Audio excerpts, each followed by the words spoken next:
Em Indaiatuba, a Polícia Civil identificou o adolescente. Que nós mostramos aqui, modificou fotos de estudantes com inteligência artificial e dessas fotos gerou conteúdos eróticos. Deixa eu bater um papo com a Rafa Vitiella, ela que vai se conectar conosco, né? Está na delegacia que investigou esse caso, conseguiu levantar essas informações. De alguma forma, né, foi um trabalho extremamente minucioso. Rafa, bom dia para você. Já aciona a Rafa aqui para nós, porque é o seguinte, algo chama bastante atenção. Um ponto, a idade desse menino, né? A gente está falando de 14 anos. E um outro ponto que eu vou pedir para você explicar junto com a delegada doutora Fernanda. Como ele manobrou, orquestrou, premeditou, né? De que forma ele bolou esse plano complexo, como se fosse um verdadeiro hacker, para conseguir colocá-lo em prática. Bom dia para você. Muito bom dia para você, Vitão. Bom dia a todos que nos acompanham aqui no VTV da gente. Pois é, então, esse crime ele foi descoberto no meio do mês de setembro. A gente até conversou na época com uma mãe que estava muito revoltada. Conversamos, entendemos esse lado e agora a gente tem aí essa finalização disso que está acontecendo desde setembro. Ô, doutora, queria que a senhora me falasse, muito obrigada por nos receber, como esse jovem de apenas 14 anos, ele arquitetou toda essa parte de forma online, como se fosse um hacker mesmo, né? Ele tinha alguma rincha com essas meninas, pelo menos 14 meninas aí foram vítimas aqui na cidade de Indaiatuba. Muito bom dia. Bom dia. Então, segundo ele mesmo fez tudo sozinho, ele entrou naquele site, num site pornográfico, e ele pegou imagens que ele tinha das amigas, de grupos ou de Instagram e tal, e fez essas montagens. Quase todas são montagens, algumas são fotos delas mesmo. E nessas montagens tinha o rosto dessas adolescentes, o nome delas e um corpo de mulheres adultas, nuas, né? Enfim, tinha até vídeo de nudez, foi tudo feito com inteligência artificial. E aí a gente foi fazer a investigação, obviamente, né? O que a gente fez? A gente oficiou o site onde foram postadas essas imagens. É um site de Luxemburgo. Aí de lá a gente recebeu uma resposta dizendo qual era o e-mail e o IP que tinha feito essas postagens. De posse disso, a gente oficiou o Google, porque o e-mail era um Gmail. O Google já não tinha mais informações porque ele tinha excluído essa conta. Mas a Claro, que era a operadora, tinha e mandou para a gente, então, isso. E aí, no ofício da Claro, tinha 2 endereços no mesmo condomínio. E nessas 2 casas morava um adolescente menino em uma casa, uma adolescente menina em outra casa, da mesma idade das vítimas.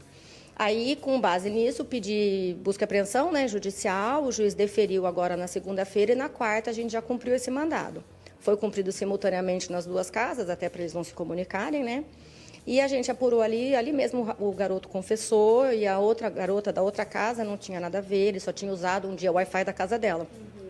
Esse é o perigo de compartilhar o Wi-Fi, né? Também é bom até esse alerta. E aí, no mesmo local ali, ele já confessou, aí foi conduzido para cá, para a DDM, junto com o pai dele, foi ouvido aqui e foi liberado, porque o adolescente não pode ficar detido nessas hipóteses, né? Esse adolescente de apenas 14 anos, ele acabou relatando há quanto tempo ele estava fazendo essas montagens até publicar e também o motivo dele ter feito essa vingança com essas vítimas? Ele tinha começado em julho.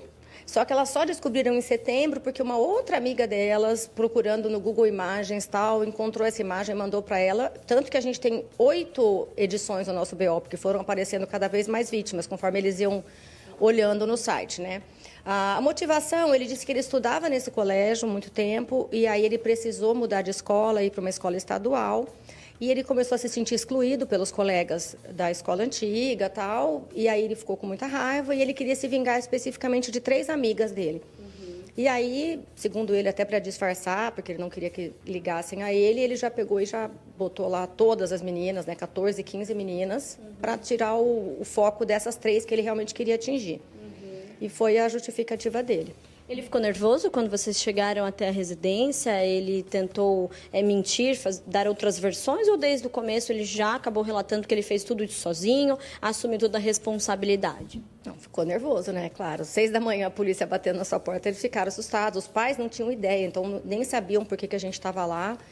E, num primeiro momento, ele também disse que não sabia de nada. Mas aí, como o mandado que eu tinha era para apreender todos os celulares e todos os computadores da casa, inclusive os dos pais dele, né, que precisam para trabalhar, tal. Então, na hora que ele viu que realmente ia virar um problema maior, aí ele admitiu lá, ele falou, não, fui eu mesmo, tudo. E aí aqui ele confessou tudo. Temos a oitiva dele todinha e agora é só encaminhar para a vara da infância. Estamos aguardando o laudo, né? Porque o celular dele foi apreendido e foi para a perícia. E aí, voltando o laudo, a gente remete para a vara da infância e aí lá é o promotor e o juiz que vão decidir que medidas socioeducativas vão ser aplicadas a ele.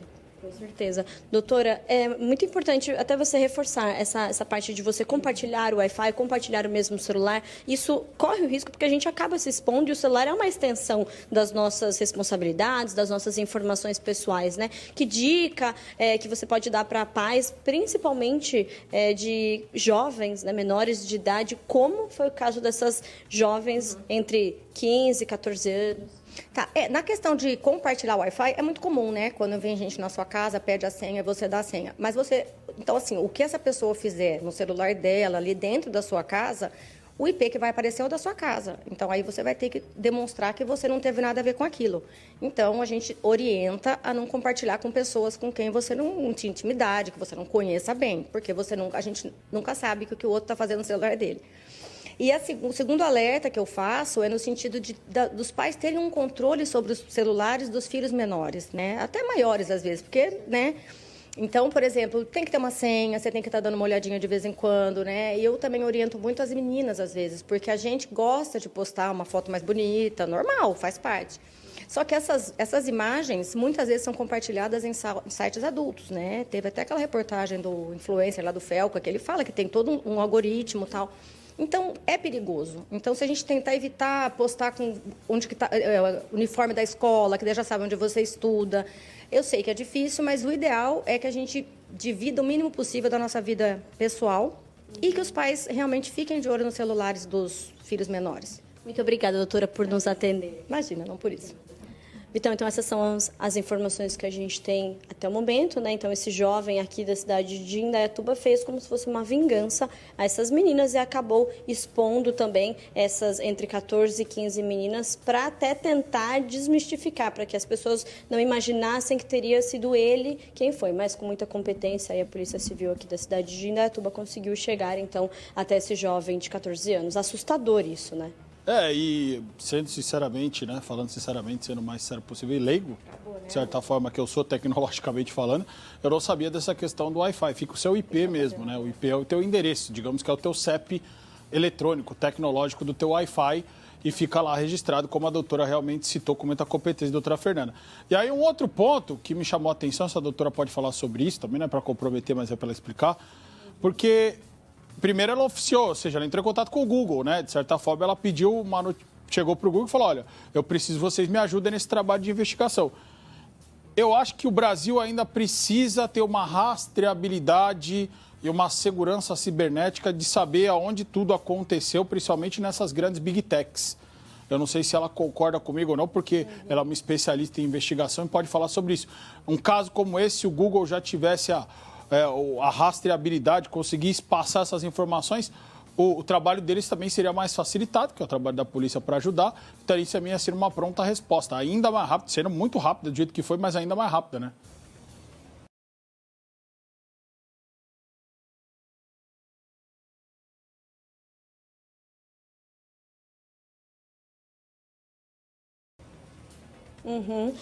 Para a gente encerrar, doutora, até para não tomar tanto seu tempo, queria que a senhora falasse, né, nosso apresentador, o Vitão, acabou fazendo uma pergunta, um apontamento. A senhora acha que se essas grandes marcas, a Google, principalmente também essas redes sociais, tivessem uma maior rastreabilidade, evitaria até e não comprometeria ter chegado até esse nível, né? Vocês agiram de forma muito rápida, muito competente, mas com certeza se tivesse essa rastreabilidade maior, você acredita que até evitaria esse tipo de crime? Com certeza. Evitar, eu não digo mais que diminuiria, porque existem muitos casos que chegam para a gente e a gente não consegue rastrear. Dependendo da empresa, a gente não consegue saber, chega uma hora que a gente não tem para onde ir na investigação.